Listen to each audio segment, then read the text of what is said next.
responsabilidade civil, seguindo o modelo italiano, temos que diferenciar dois eventos: o dano-evento e o dano-resultado. O dano-evento que decorre da lesão de um direito e o dano-resultado, que é o dano em si. A mera violação de um dever não pode gerar responsabilidade civil automática.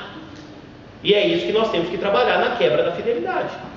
Se eu aplico até esse momento tudo que desenvolvi, reconhecendo que o casamento é um contrato com conteúdo existencial, por tudo que evoluiu a matéria de direito contratual, temos a possibilidade de dano moral presumido por mera quebra de casamento, pegando uma das teses do direito contratual contemporâneo e aplicando para o direito de família.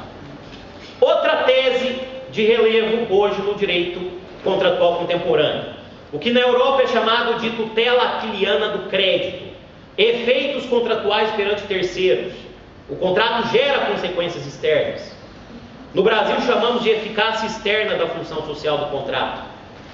No Brasil temos uma previsão específica da chamada teoria do terceiro cúmplice, no nosso artigo 608 do Código, que prevê a responsabilidade do terceiro aliciador face ao outro contratante, prejudicado pelo ato de aliciamento, sem que haja uma relação contratual entre eles. Esse artigo no Brasil, 608, está sendo aplicado no caso do cantor Zeca Pagodinho, envolvendo as duas cervejarias. Aliás, é a segunda vez, professor Simão, que falo nessa casa sobre esse caso. Lembro que da primeira vez o professor Dário Moura Vicente teve um grande interesse em relação a esse tema e acabou até escrevendo um texto analisando esse caso. O cantor Zeca Pagodinho tinha uma relação contratual estabelecida com a cervejaria Novskin, de uma campanha publicitária, em que ele clamava que as pessoas experimentassem o novo sabor da Novskin. Com o contrato em vigor, ele celebra um contrato com a Brahma, o primeiro contrato em vigor, com a cervejaria Brahma, em que ele cantava: fui provar outro sabor, eu sei, mas não largo meu amor, voltei. Quer dizer, ele arrasava a primeira campanha publicitária. Isso gerou uma quantidade de 15 demandas no Brasil, entre Zeca Pagodinho e Novskin, entre Novskin e Brahma, entre as agências de publicidade, ações contra os responsáveis pela publicidade em si. E o que estamos debatendo? Haveria uma responsabilidade da Brahma frente à Novskin? O artigo 608 do Código Civil brasileiro serve como luva. Diz ele: aquele que aliciar, parênteses, Brahma, pessoas obrigadas em contrato escrito, parênteses, Zeca Pagodinho, Novskin, a prestar serviços a outrem, pagará esse o correspondente a 2 anos de prestação de serviço. O dispositivo serve como luva para esse caso. E, em segunda instância, o Tribunal de Justiça de São Paulo acabou responsabilizando a Brahma perante a Novskin. Reconheçamos que o casamento é um contrato e façamos a transposição dessa tese para o direito de família. O amante terá responsabilidade civil pelo ato de aliciamento? Sim, por desrespeito à função social do contrato, por desrespeito à função social do casamento. No Brasil há um trabalho do professor Otávio Luiz Rodrigues, em que ele sustenta a impossibilidade de aplicação dessa tese, com a qual eu concordo. Acho que não é possível aplicar a tutela aquiliana do crédito para o casamento. E o STJ, o nosso Superior Tribunal de Justiça, vai nessa linha. Entre vários julgados eu cito esse que está aqui. Aliás, eu esqueci de dizer aos senhores no começo da exposição que esse material está disponível na internet. Os senhores não precisam anotar absolutamente nada.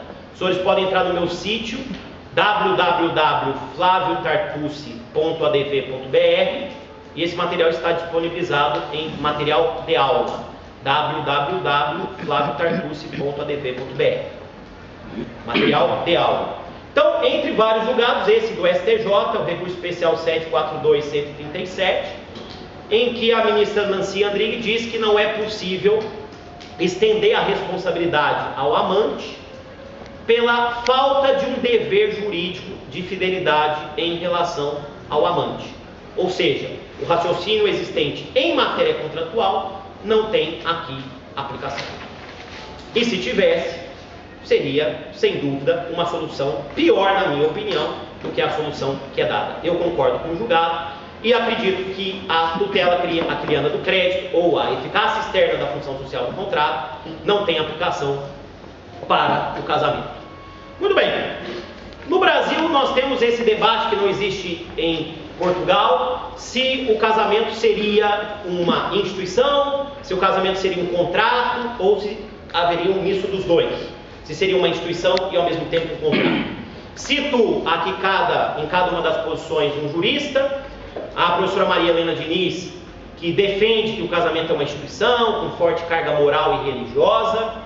O professor Silvio Rodrigues, que dizia que o casamento seria um contrato, mais um contrato especial.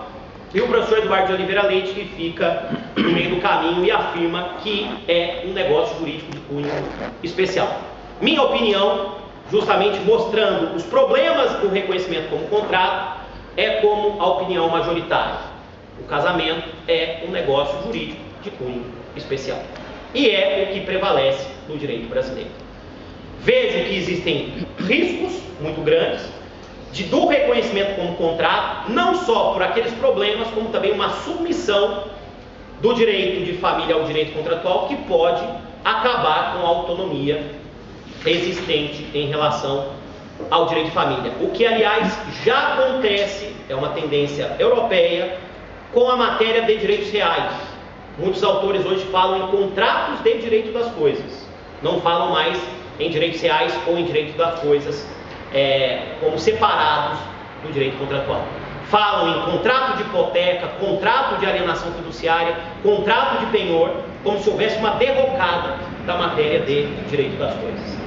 Então, ficamos com essa posição que me parece a mais correta. O casamento não é um contrato, é um negócio jurídico especial.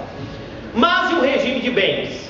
O regime de bens, o pacto antenupcial, tem natureza contratual? Cito aqui uma passagem do professor Paulo Lobo, que esteve aqui entre nós, no sentido de que o pacto antenupcial é um negócio jurídico bilateral de família, mediante o qual os nubentes têm autonomia para estruturarem, antes do casamento, o regime de bens distinto da comunhão parcial.